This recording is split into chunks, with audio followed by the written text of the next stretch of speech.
Hey guys, welcome to the asset class. He's Jesse. My man Earl. Look, we're going to do a quick disclaimer here. All this information that you're gathering here today is for educational purposes. We always encourage you to reach out to professionals, to do your own research. And as you learn more, each one, reach one, teach one, because that's how we grow the community. 1000%. And that could not be any more important than now in these times. And it's interesting because every episode, it feels like we almost talking about the same kind of theme, because each week is just more built and piled on to what we've already been talking about in great detail. So when we talk about Davos last week, where all of the leaders in the world convene to, the financial big dog in the world, where they convene to talk about opportunities and really plot out how the world is getting ready to move over the next span of time or whatever. The next 3 quarters are already decided. 100%. It's just who's in the know. 100%. 100%. It's insane to kind of see how the world actually works.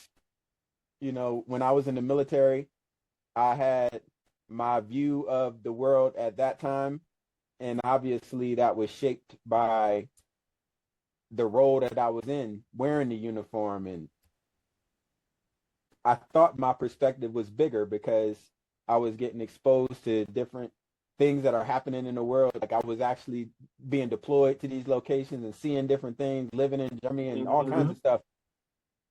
Well, as I'm getting older and like really understanding how this world works and how the key players are moving in silence and making decisions that influence everything that I know and everything that, who I love, what they know.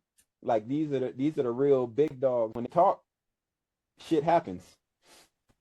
So it's interesting really to kind of watch how we were represented as a nation from what you picked up from all the clips that have been released as far as how Davos went. Were there any speeches or instances that kind of jumped out to you based on what you picked up from Davos?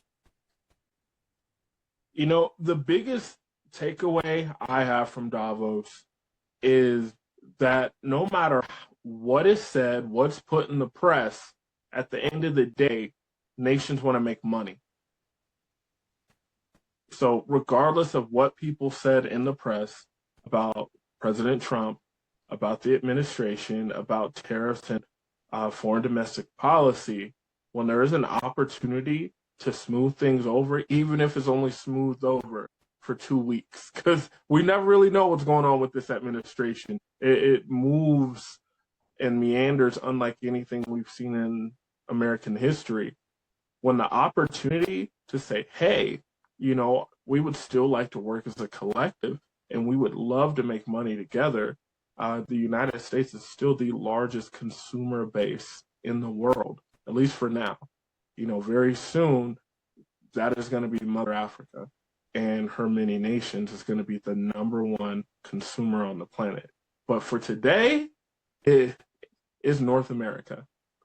And with that, even when it's silly, even when it's nonsensical, even when it is mutual destruction, threats of 100% tariffs, 50%, 3,000% tariffs, they all wane to the fact that we don't create these goods in our nation, and there's a huge need and a huge demand for them.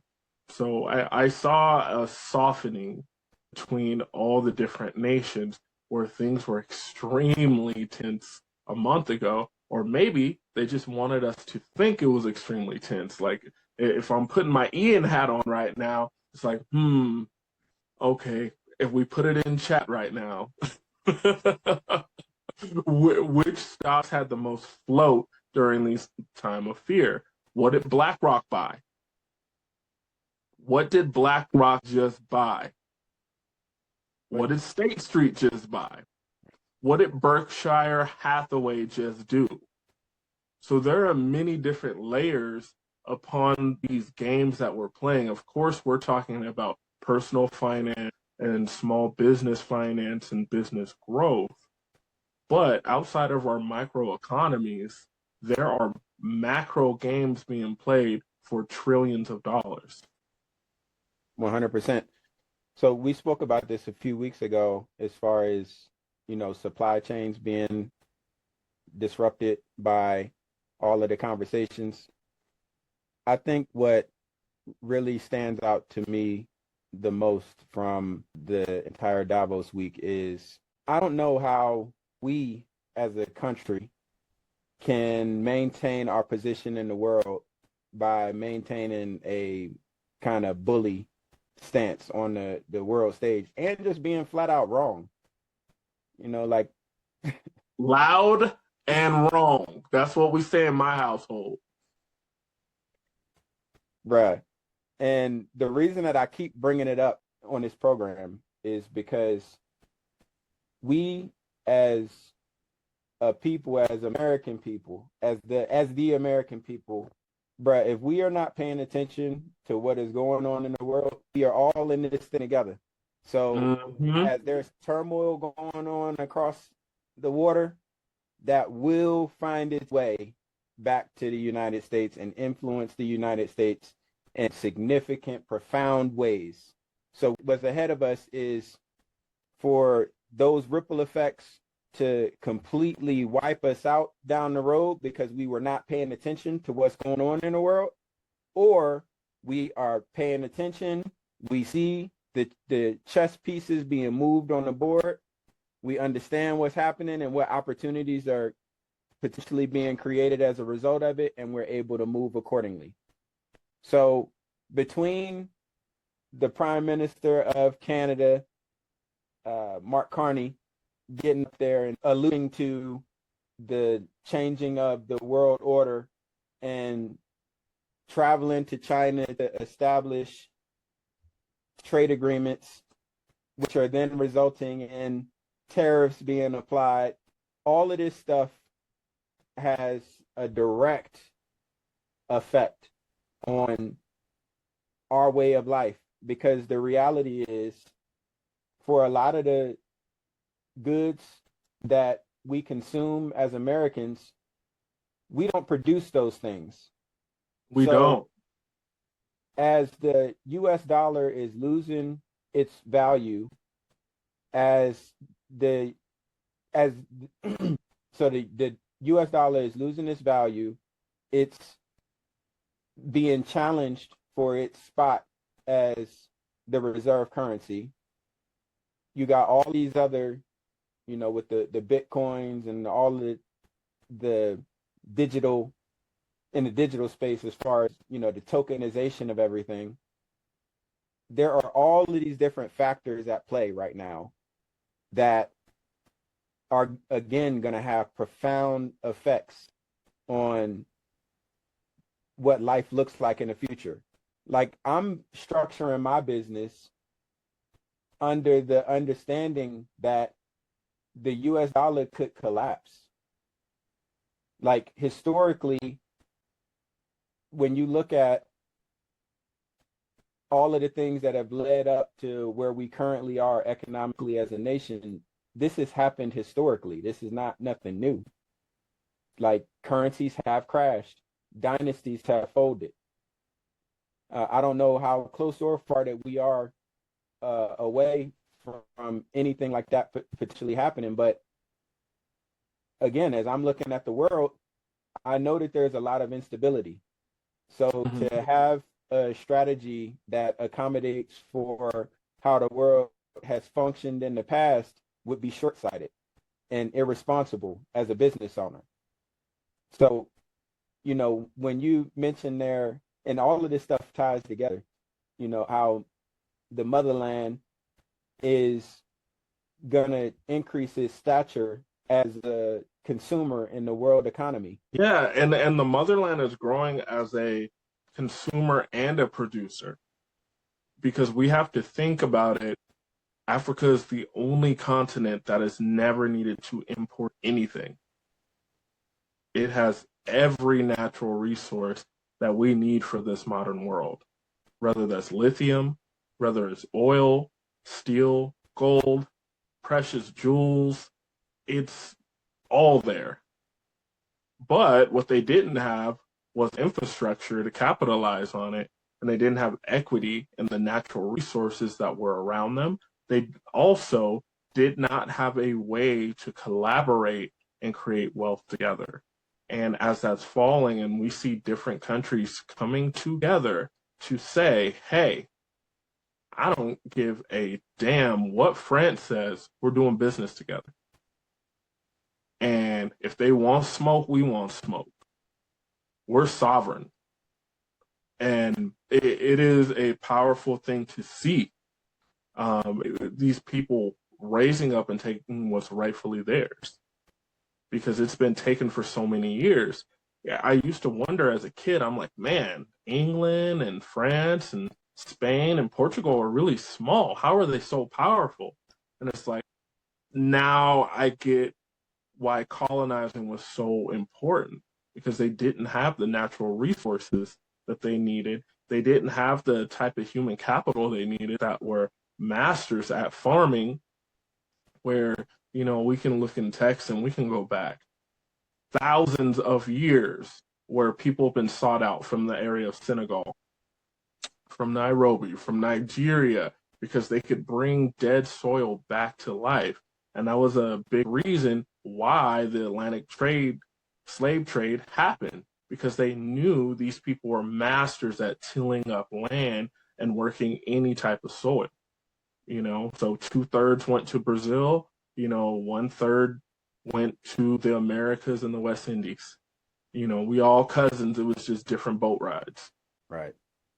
So as the foundation of the world is kind of shifting and new opportunities are being created to build wealth, when we talk about mindset, from your perspective, how important is it to have the right people around you, the right folks influencing the way that those opportunities are even being processed? Because if someone is around 3 losers, then guess what? You got 4 losers now. Because you are most definitely. I did a very, very, very black leadership call today. So I got to quote Jay-Z. Like you and I say, there's a Jay-Z quote for everything, right? Every situation. So we're talking about community wealth and how important it is. And, I quoted from Can I Live, where he's talking about how his whole clique and his clique is rugged, and nobody will ever fall because my brothers will be my crutches. And that bar went over a lot of people's heads, where he's saying, look, I'm around people that control their own mind, they control their own emotions, and they control their own destiny.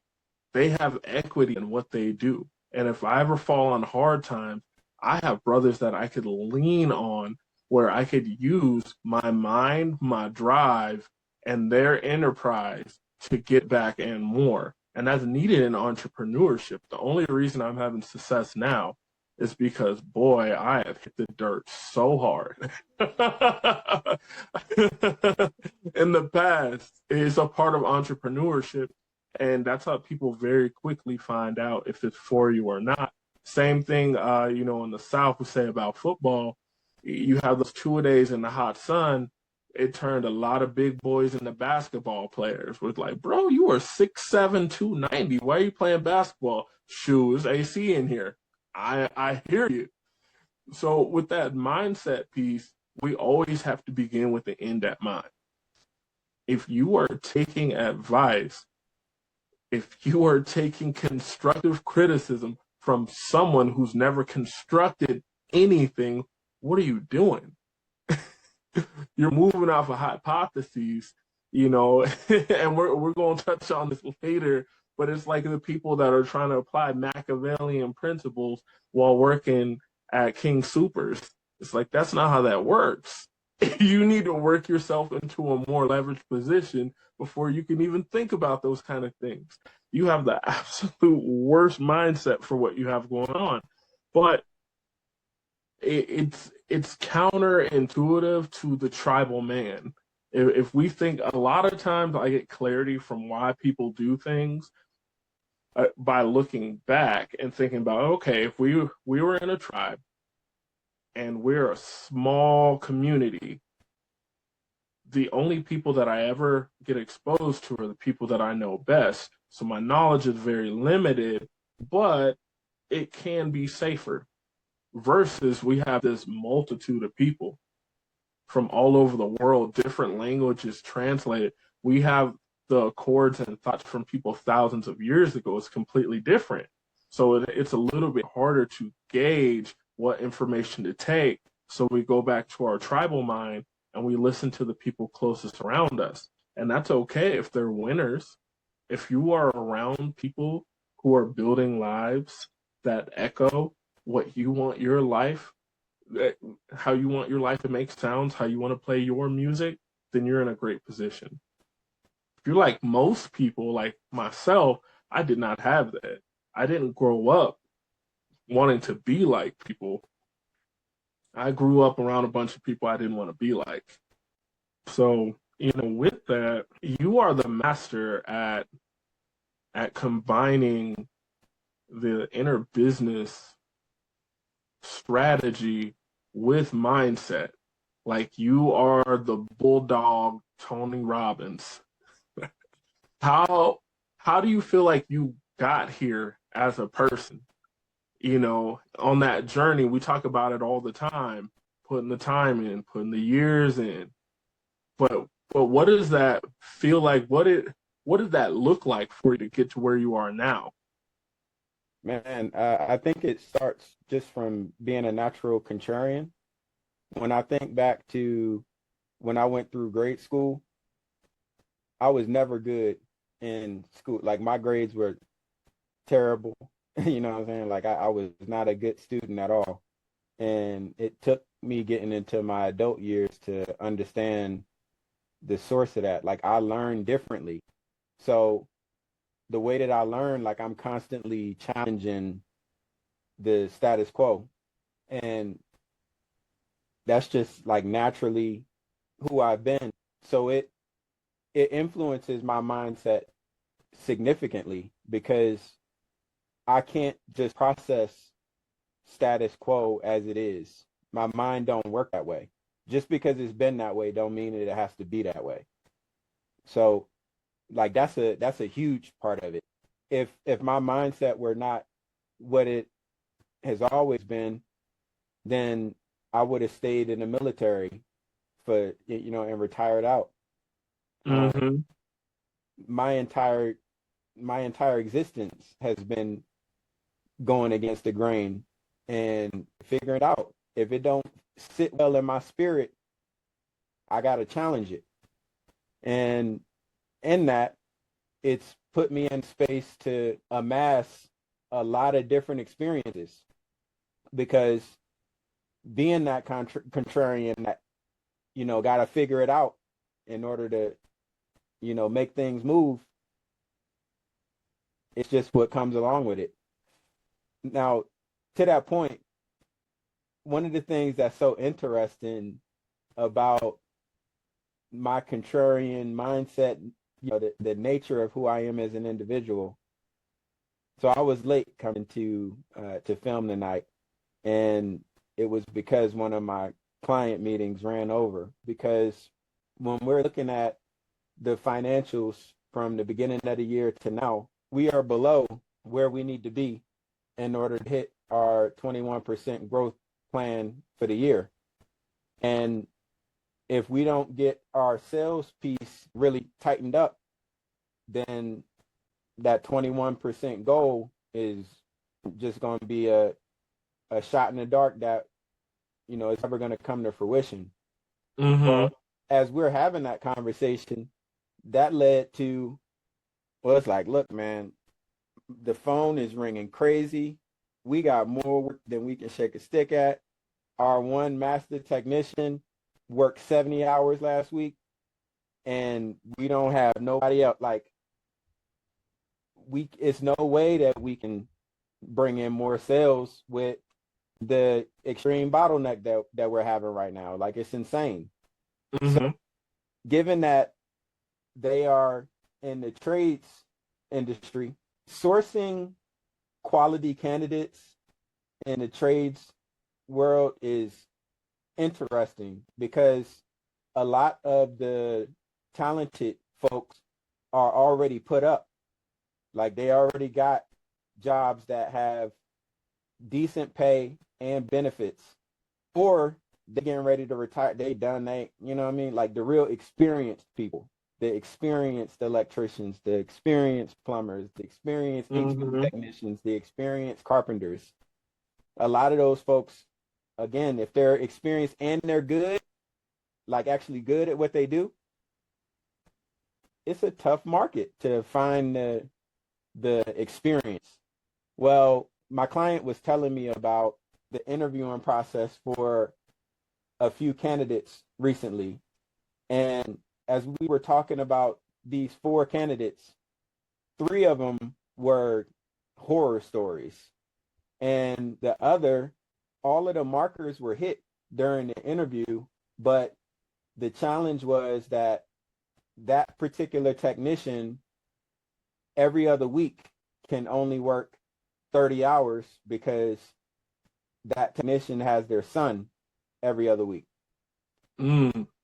So given that availability limitation, my clients were pretty much like, we can't accommodate for that. Well, if I didn't have the contrarian mindset that I have, then that would have just been the end of that conversation. But the way that my mind works is, if that technician, so for example, one of the answers that the technician gave during the interview, he was asked how he handles callbacks, and the technician was like, "Hey man, callbacks, that's on my time. Like, if I don't deliver a quality product, I got to go back on my time to fix that. Like, that's my burden." And generally, technicians do not have that kind of approach to that's extreme accountability. Right. That's generally not how that, it's just like, hey, if it's shit happens, so if I gotta go back, I gotta go back. And it's like, no, that's not actually how that works. Because, like, yes and no. It does work like that in the sense of you do have to go back. But the more important piece is, we are paying payroll twice to get paid once. So, or 3 times, depending on how many callbacks that we have for any particular job. So that ends up like blowing the margins completely out of the water. So that to interview somebody that has that kind of self accountability and awareness, that's a huge trait. So we are disqualifying this individual altogether because they're not available for 40 hours every week. Well, it doesn't necessarily have to be that way, right? If we can structure accommodations that benefit the goals and objectives of the company, then we absolutely can offer that as an opportunity for that person, because the limitations that person has as far as being able to work, because a lot of companies process what he told them the same way that you did, which is, yeah, we can't. It's nothing that we can do about that. Like, we need you. And the 30 hours, that ain't gonna cut it. That is a limitation that he's been dealing with for quite a while. So to actually find an employer that's willing to offer those types of accommodations, what type of value do you think that that employee is going to bring back to the company over the term of their employment? Right? Like, these other companies didn't even give me a shot, and you did.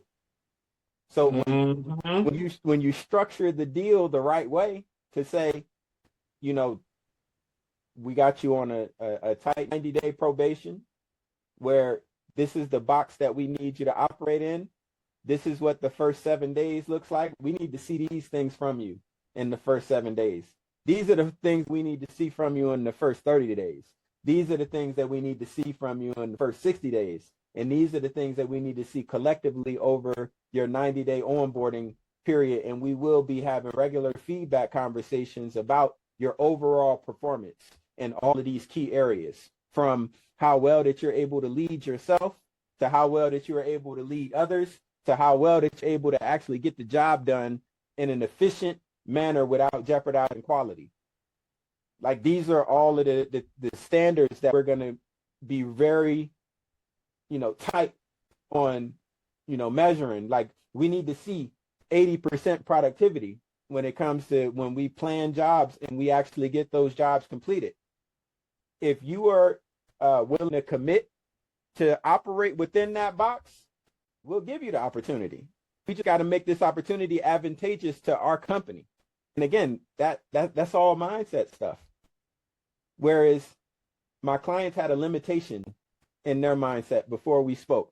But again, my contrarian mind, like how I view things, it's like, no, if that person is the right hire, like if they truly are the right person, if the only disqualifier during that interview was their lack of availability every other week because they have their son, we can work around that. Why wouldn't we be able to work around that? Why would we not want to work around that? Right. So many thoughts come to me as you gave that beautiful story. That's a great reason to be late, to keep another American employed, someone who was doing the right thing, who's taking care of his seat, who's, and this person's working his butt off. That's amazing.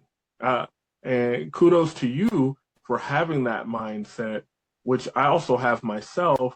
And my grades would flip-flop in school, where I'd have like a 4.4 GPA and I would be on the news, or they're calling my mom like, I don't understand.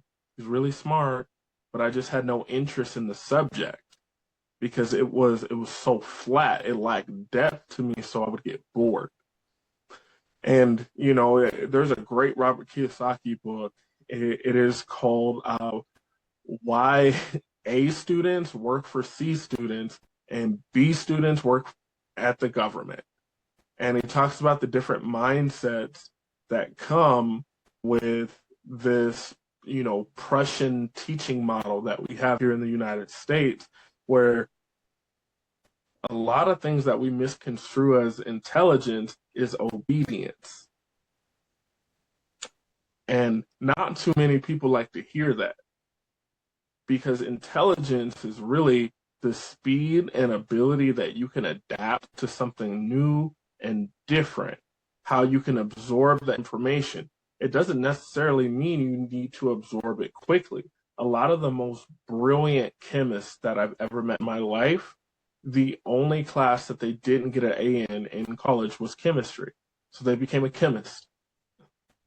So that means they didn't absorb the information quickly. So it was something they had to go above and beyond to master. So I love that.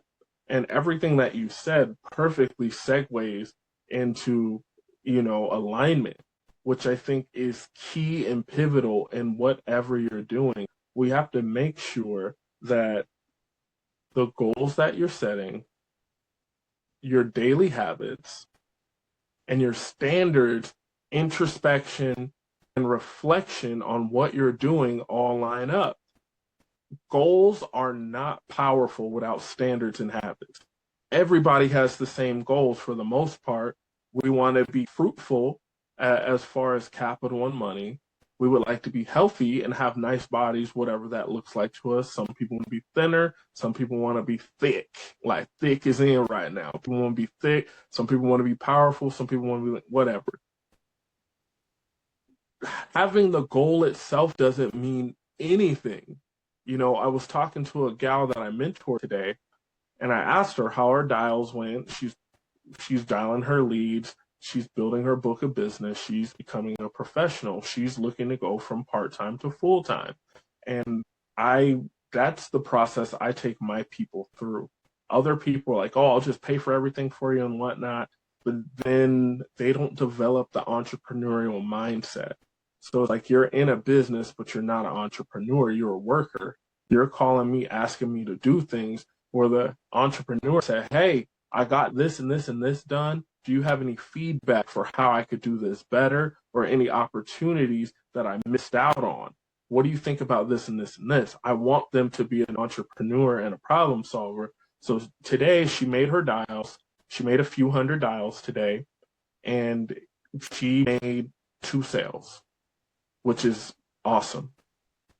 It's all good. She's like, oh, I wanted more. I wanted this. I wanted that. And I was like, how many times have you ever heard me celebrate a result? She's like, what do you mean? When do you hear me celebrate the sale? And she's like, well, you do celebrate us when we're doing a good job.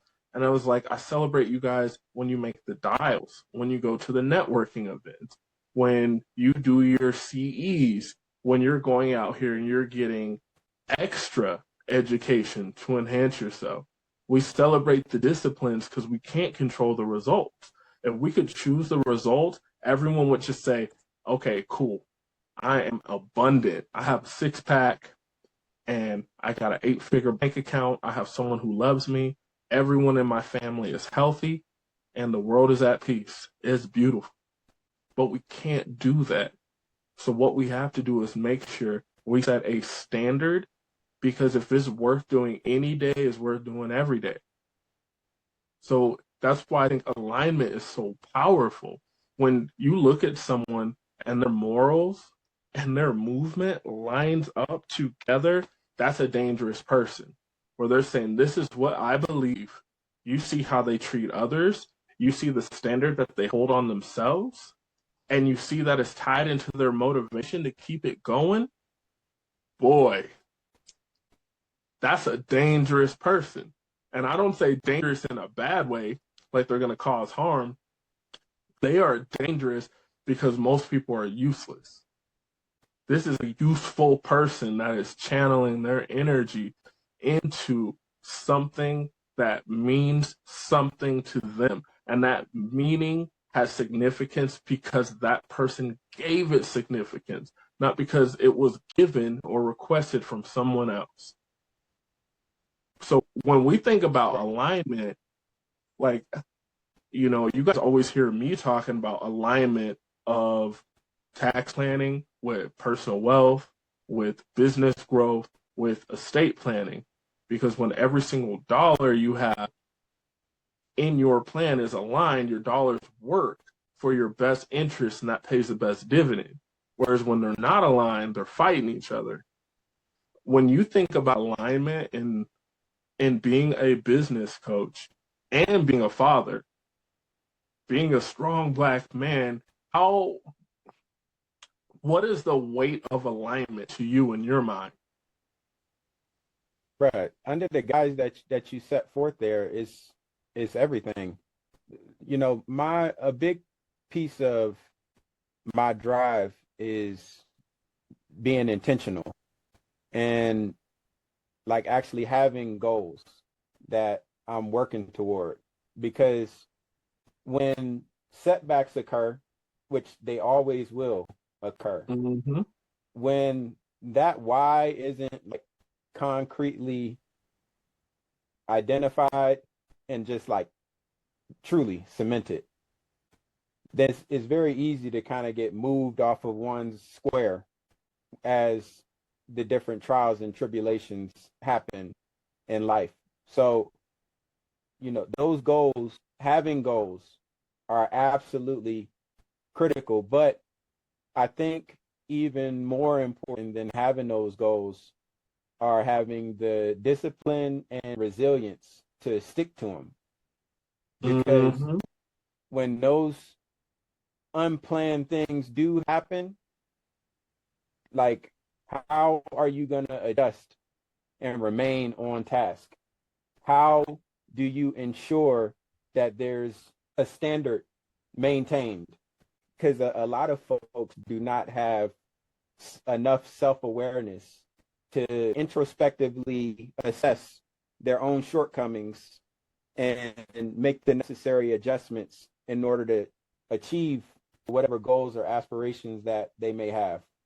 So, bruh, alignment is absolutely foundational.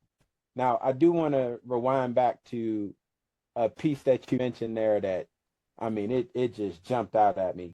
When you talked about, your team member that, you were asking her about her dials in order Mm-hmm. for you to test her entrepreneurial spirit. Bruh. So we spoke about it on this program as far as my history of working to build business with family and then working to build business with friends. Now I'm in a space where it's just like, nah, I'm just going to like build my team like with the folks that have the skills and competencies to meet the demands of what it is that we deliver. Well, as I'm bringing on my first apprentice, his onboarding has been heavily designed around testing the bounds of that entrepreneurial spirit because, like, I need a dog. A dog don't have a plan B. A dog No. is going to make sure that plan A works regardless. Like, we're going to keep figuring it out and we're going to keep on circling back to that key message of, consistency looks like nothing is happening until everything changes. Like, it's real, but Yeah. it takes that dog spirit to really, through all adversity, make something shake. And when I think about what my team is going to look like in the future, I can't have folks on my team that don't have like that dog. I take that back because there's different roles, different skill sets. So for the administrative roles, the folks that are like pushing paperwork and, well, pushing AI, not paperwork, pushing AI to advance the goals and objectives of the company. Those folks, they don't necessarily got a front face and, it's more task oriented type stuff that has to be done. But when it comes to on the coaching side of actually being able to move clients, and when I say move clients, that is, there are tons of geniuses in the world that couldn't force somebody with a gun. They couldn't make somebody do something. Like, they just don't Yeah. have, They don't have influence. no, they don't, or credibility, right? Like, because someone could have the skills and not have the credibility for their skills to even matter. So that dog spirit, bro, like, nah. And again, as you were mentioning with your teammate and those dials, for someone that is new to the grind, they may process your inquiries in one way, as far as like, man, why you standing over my shoulder? Like, bro, I'm not standing over your shoulder. These are little test points that are strategically designed into your development plan for me to be able to measure how hungry that you actually are, how much of a dog that you actually are. Because if you ain't a dog, there may be a space on the team, but it ain't gonna be like one of those. It's levels to this shit. Mm-hmm. I couldn't agree more, man. I've always liked to tell people, I'm like, hey, I can't wait to see how you react when you get punched in the face in the business. Because they look at me like, man, you kind of big. I'm like, no, no, no, never that, never that. But it's going to be a day where every appointment you have, somebody's in a mood, they're cursing you out. You have 3 no-shows in a row. You have this monster account. You've already dreamed about what you're going to spend the money on. And they pull out at the 11th hour and they're going to pull out for no logical reason. And they're going to go with a company that does half as much and they charge twice as much. Who are you in that point in time? What type of person are you? I just love that I've always had this fighting spirit inside of me, and I've done martial arts my whole life, and I'm kind of thankful that I got bullied. And it's like, and the podcast is demonetized. I'm thankful for the adversity that I had because it forced me to be in a position where I had to look inside and decide what was up. It's like, okay, they're bigger, they're stronger than me, but they are going to have a long day if they want to pick on me. And it's going to be like that every single day. If you pick on me twice a day, we're brawling 2 times a day. If it's 10 times a day, it's 10 times a day. Like forever and ever, like I will never back down. I will never kneel before you. I used to always say, I heard it from this crazy older cat that would be around the block. OG dude, he would always say, man, it's do or die, and I don't die. And I took that to heart. So I would say that all the time. We're playing basketball. Someone is clearly older than me. They're stronger. They're faster. They're better. They've had more time to work on their game.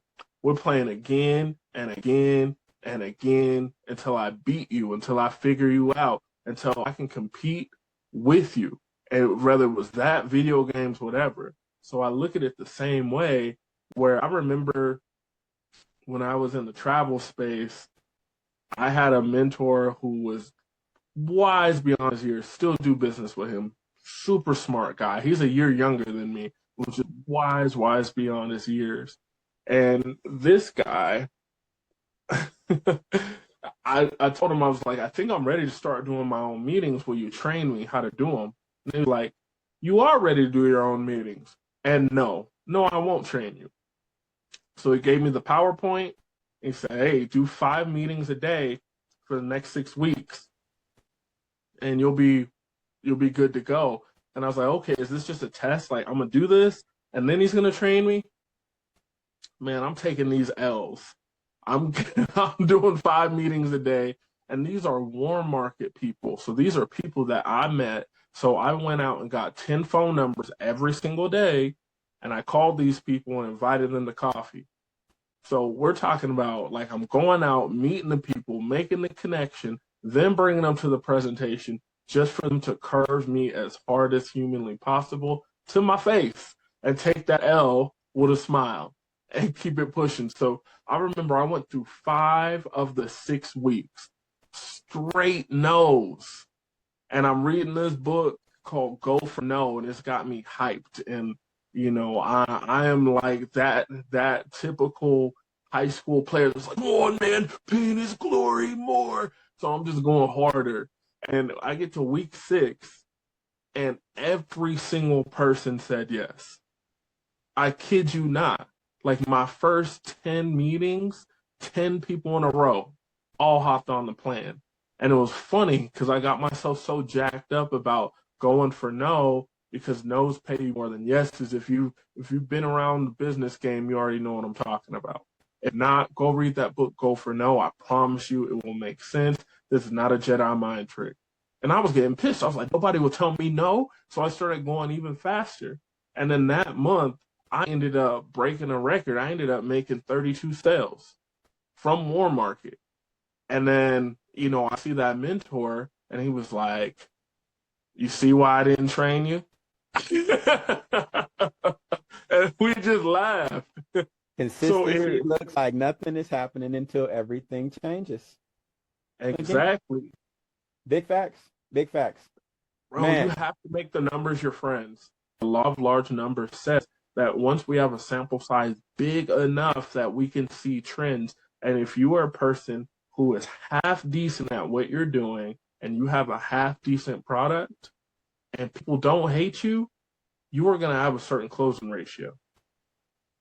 And that's bottom of the barrel. Now, we can increase things if we can start getting that posture right. And I don't just mean your backbone, but how you handle people when they say, I don't know if this is right for me. And you say, you know what? I think you might be right. I only work with really serious people. I want to change their life.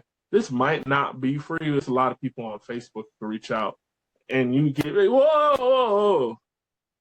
That's posture right there to take the sell away and let them know. But even how that's delivered though, like you got to have the chutzpah to even be able to deliver that, because the wrong person can deliver that same message and they just gonna be like, all right, cool, yeah, I guess it ain't for me. Like, yeah. You're right. You're right. Hey, maybe this isn't for you. You can get on Facebook and you can find someone, connect with someone. You say it like that, they're gonna be like, yeah, I'm gonna find somebody who looks nothing like you. That's a guarantee. So you have to have that posture. You got to develop that. And then also, like Alex Hormozy, I love the way he frames it, where he talks about, when you're going through really, really hard times, when you're in the process of becoming more than what you were in the past, you're on this highway to get closer to your potential. It sucks. You're going through the suck. And someone comes over and they're like, hey, does this feel hard to you? And you're like, yeah, it's really hard. And it's like, did you expect it to be easy? No. And it's like, hey, this is what hard feels like. And just know that hard's not going to be for forever. And then it's like a weight off your shoulder. You're like, cool, I'm not crazy. Like, this is hard. I've done hard things before. We can do hard things. People are incredible creatures. We are capable of so much love and creation and empathy and enterprise, so many different things. But sometimes we have to be reminded, like, yo, what you're going through is really hard, and it's okay that it feels heavy. Just know you won't have to carry it forever. And in the meantime, you're building the muscles to be able to carry it. So, yeah, we're on the same page there. You got to have that. Boy, you can't be no softy. Even if you're deeply empathic and whatnot, you better have that fire in you. And there's a color system I love to use based on Myers-Briggs. We learned it from Mark Aceta. He's a great mindset coach. They call him the millionaire maker because he's made like 1,000 millionaires in his career. And, each color appeals to a different emotion. So like yellow is your appeal to humanity, to animals, to actual emotion. And when people are dysfunctional in that color, that's when they're kind of wimpy and everything breaks them. It could be the most unqualified person in the world to say something to them like, they said I'll never make it. I was like, the dude with no teeth? That's the dude that broke your will? So even when we have people that are yellow like that, I'm like, look, if you actually care about people and you're not just saying this for likes, then you got to go through hell and high water to take care of those people. If you're actually making this business because you want to make enough money to change your community, to fund your nonprofit, to do whatever is deeply entrenched in your why, then you can't let anybody get in between you and that. And you can do it with a loving heart, but you have to have a fire burning inside you. And then for people who are more like where I was when I started business, I was a little too fiery. I had to chill. Because I was laying into people. I'm like, you're the reason that the Black community is not prospering because you're not believing. Like, man, I was going Macho Man Randy Savage on people. I had to reconnect more to my yellow side. And it was cool to have that drive and to have that belief in myself and to be able to say what I needed to say, to not have my throat chakra jammed, as they say, but to do it in a way where people could receive the message and I could actually influence them into taking steps. to move on to the next part. So man, we just dropping fireballs today. I know the And classmates are taking crazy notes. the crazy part about it is, and it don't stop. No, No, no. no, it sure don't stop. You know, our podcast is different because we really do this. And when we say that, it's not just a tagline or a catchphrase. Both of us are building business. He was late on this call because he was helping out a client. So guess what I did while he was late on the call? I called a client. I did some more business. I set up 3 meetings for tomorrow. We're building our businesses while building this business, while building your business. It is the most inceptional thing that exists out here because we're talking about real answers. We're giving you actionable information, and that's what I really wanted to get into today. You know, and I wanted to make sure, you know, I had a big section I wanted to talk about different vehicles of wealth, but I think I might just leave that for a whole nother episode so we can kind of wrap up on the same theme that we're on right now. Because, you know, alignment, influence, mindset, it's so easy to get wrapped up in the social media soup, to get caught up in these algorithms, where just because you're seeing it a bunch of times doesn't mean it represents what's going on in the world. I have to say that again. Just because you're seeing it a whole bunch of times does not mean it really represents what's going on in the world. I saw this songwriter, he posted a hilarious reel on Instagram. I never take anything too deep, especially when somebody's making fun of my profession. I think it's hilarious. I'm like, man, that's funny. Some of these people are like that. Well, back to helping these people making this money. If I really do this. But he said there's a toxic alignment when you meet someone and they name these exact 3 books in succession. They go 48 Laws of Power. Then they'll talk about The Alchemist, and then they'll talk about Rich Dad Poor Dad. And then you end up in the most like pseudo intellectual conversation of your whole life. It's worse than the people that meme We Was Kings. And it made me laugh so much. But on a real level, I see people take influencers like there's a certain dude, I don't even want to say his name, I don't want to make him more famous. There's a certain bald dude who's all over social media telling people the craziest advice. He's built his following very much so like a cult, where it starts off with pretty solid advice where it's like, hey, profits are better than wages. Okay, that's a fact. When you're building a business, you're going to get more tax deduction. That's also a fact. When you become a successful business owner, you'll have a different magnetism around women and men than when you were working your job for most parts. You're like, yeah, that's a fact too. And then he's like, and then you got to slap a woman to make her respect you. He's like, whoa, whoa, whoa, whoa. You know, where he throws out these wild ideas and people are so entrenched in what he's saying and the way that he represents things. We always say on this podcast that representation matters heavily. That's why we have Freedom Media Group here. That's why we have the asset class, so that we can represent ourselves, because we're just like you. So when we represent us, we're representing us. But one of the biggest things that I keep seeing over and over again, 48 Laws of Power, people start doing just anything. There's this book, 48 Laws of Power by Robert Greene. Now, let me say this. Robert Greene is a genius. I think his books are phenomenal. They are so powerful. I think that people will take this one book. So this book was meant to show you how people manipulate you and how to move strategically to not be manipulated.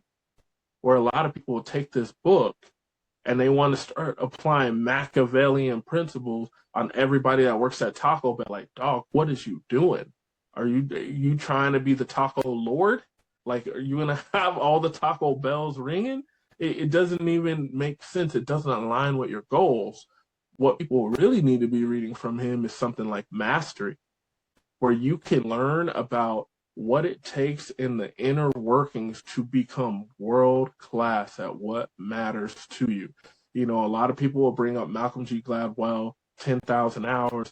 That's also a phenomenal book. They're both phenomenal, boring books. Like, they're not exciting, but the information inside them will change your life if you apply it. So I wanted to make sure that I got out and I said that. And it's not necessarily the book, but it's like the type of person you have to be to wield that information where it's amoral. So it's not moral or immoral, it's amoral. It's the gray area. And it's based on you deciding if it's good or bad, the way that you're treating people, if it's good or bad. And I think a lot of people haven't done the self-inventory to be able to wield that power without it altering their personality. So I've seen a lot of people get weird after that book. I've seen people, way too many people, especially people in a certain network marketing company, get all crazy about Rich Dad Poor Dad. I think it's a phenomenal introduction to why entrepreneurship makes sense for a lot of people, why you should have some business, or why you should have some ownership in business. But I don't look at Robert Kiyosaki as the end-all be-all, because he doesn't believe, he'll get on stage and tell you he doesn't believe in investing in the stock market. He's like, I'm a capitalist. I create stocks. And then 2 weeks later, you're following him on Facebook, and he's telling you about buying shorts and selling puts so he could build his empire to buy more real estate. And you're like, wait, but that's investing in the stock market, Robert. You know, we have to realize that these people have agendas, and we have to realize what that agenda is and what we're supposed to get from the book. So the last thing I'll say before I pass it to you, because I know you have some thoughts on this, is you read these same books, you talk to these same people, both the great thinkers and the pseudo-intellectuals. I think it can be so dangerous to be in those echo chambers, whether we're talking about identity politics or even something like the FIRE community, which it kind of came from the Dave Ramsey community, which I think Dave Ramsey's phenomenal at getting people out of debt that spend more money than they have. He's good at that. Anything else, please don't listen to him. It doesn't make sense. And he does not follow his own principles and guidelines. He has credit. He has permanent life insurance. He has all this stuff that he tells people not to listen to because he wants to be the big voice. He always makes fun of people like me. He says, I help more people than you in 1 month than you will in your whole life. And I'm like, well, you kind of help them in a mediocre way where I help them in an astronomical way. So let's measure it that way first, Dave. But, this FIRE community, I was getting tagged in different little groups saying, hey, you should check this out. Hey, you should check this out. I look at it.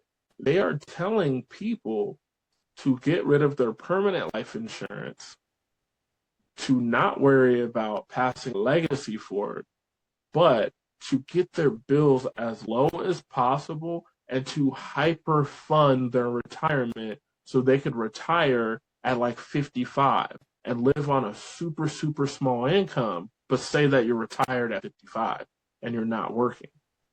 And I'm just like, so you are teaching people how to be broke twice.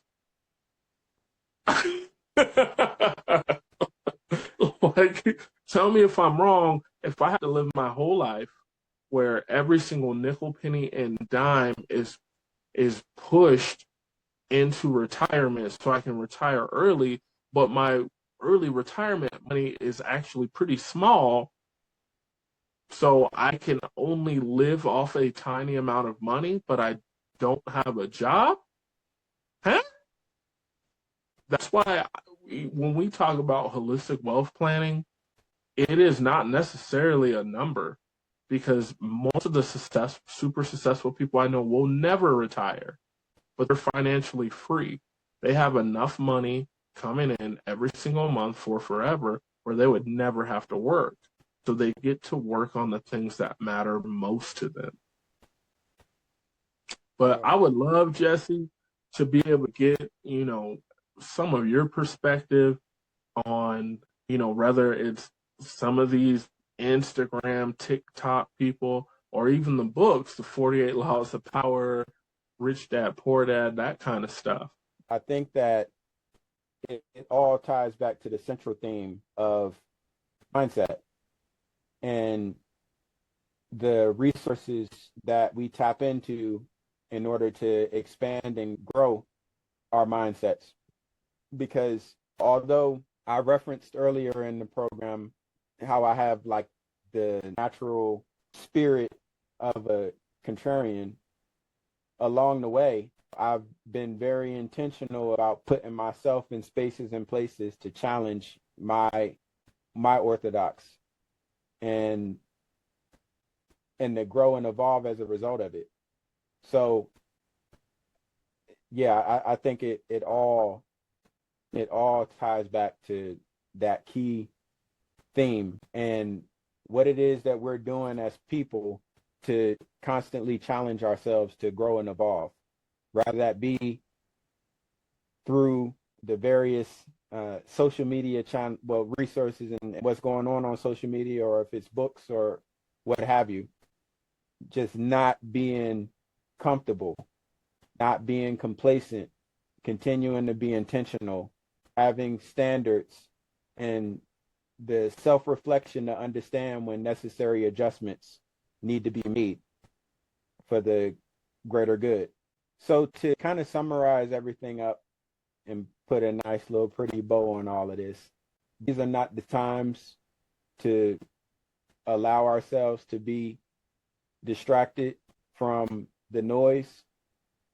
These are the times for us to recognize that the world is shifting up under our feet, and the mindsets that we have as that foundation is shifting is going to make all of the difference in the world as to what it's going to look like when things start to settle in place as the new world order kind of starts to reveal itself. So we don't have the luxury of complacency. We don't have the luxury of comfortability. Like, these are the times that are going to be the difference in how future generations of our families are going to look. So it's time to get to it, my brother. I love that. It's time to get to it. Let's get to work. I would encourage all the classmates to pull out a journal, write down your goals, write down your standards, and write down what alignment looks like for you before the next episode. This has been the Asset Class. He's Jesse. My man, Earl. Thanks for listening.